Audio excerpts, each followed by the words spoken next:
All right, let's talk about something that trips up pretty much every single English learner, the articles. You know them, a, and the. They're tiny little words, but wow, getting them right can make all the difference in sounding natural. So let's just jump right in with a classic head-scratcher. Is it a university or an university? We all kind of know which one sounds correct, right? But explaining exactly why, that's where it gets a little fuzzy for a lot of people. It's the perfect example of how these little words can be so sneaky. Yeah, it really is a puzzle, isn't it? So many people get stuck on this. But what if I told you there was one simple secret to solving the whole thing? A single core idea that makes everything else just fall into place. Okay, you ready? Here it is. This is the key. The choice between a, an, or the almost always boils down to one simple question. Are you talking about something general, or are you talking about something specific?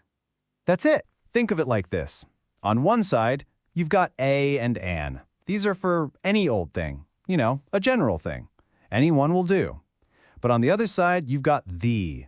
The is like pointing your finger. It means that one right there, the specific one we both know about. General versus specific. Everything else we cover is going to build on this one idea. So, let's grab our general tools first, a and an. And here's the rule that's going to solve that university problem we started with.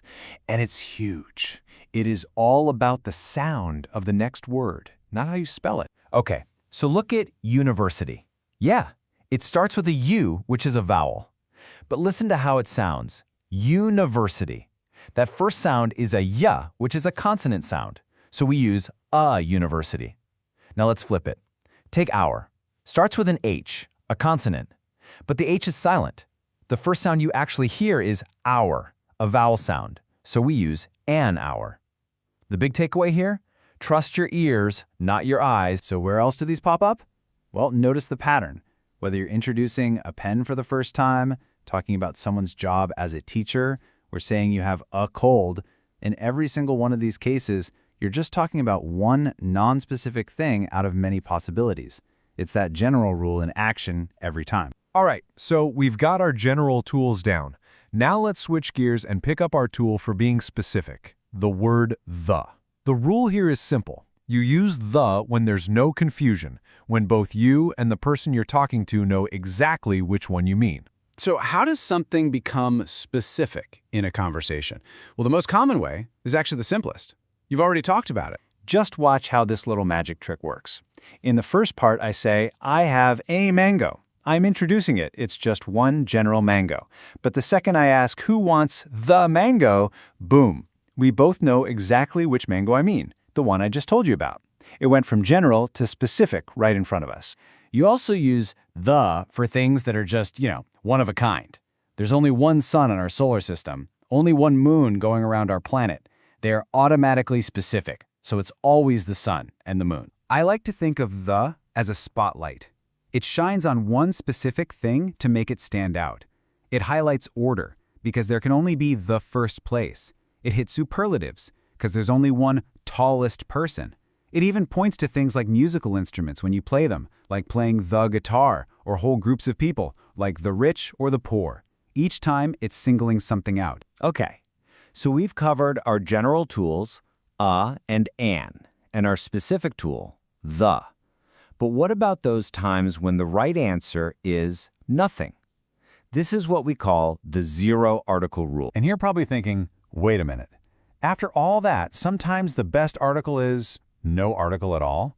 And yep, that's exactly right. So here's the pattern. We drop the article when we're talking about general concepts or ideas, not physical things. So big abstract ideas like honesty. General categories like meals, we eat lunch, or seasons, in summer.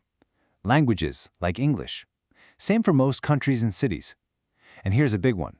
You go to school to learn. You go to bed to sleep.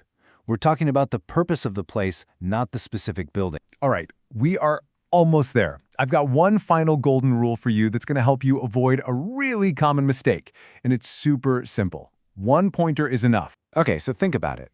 Words like my, your, this, that. They're already doing the job of pointing to something. They're already making it specific. So since they're already pointing, you don't need a second pointer like a or the. It's just my book, not my the book. It's this cat, not this a cat. Just remember that. One pointer is all you ever need. Whew, okay, that was a lot. But you have the complete toolkit now. General, specific, zero article, and the one-pointer rule. So, you know what that means. It's time to put it to the test. Here we go. What time do you finish school? What goes in that blank? Is it A, the, or nothing at all? Think back to those zero article rules. What's the idea of school here? And the answer is C, no article. And why? Because we're talking about the general activity, right? The concept of being at school to learn, not a specific building. So we just say, finish school. See? You got this. And that really brings us to the most important point. At the end of the day, grammar isn't just a boring set of rules you have to memorize for a test. It's about power. It's the power to say what you mean and have people understand you clearly. Mastering these little articles is a huge step on that journey. Thanks for cracking the code with me today.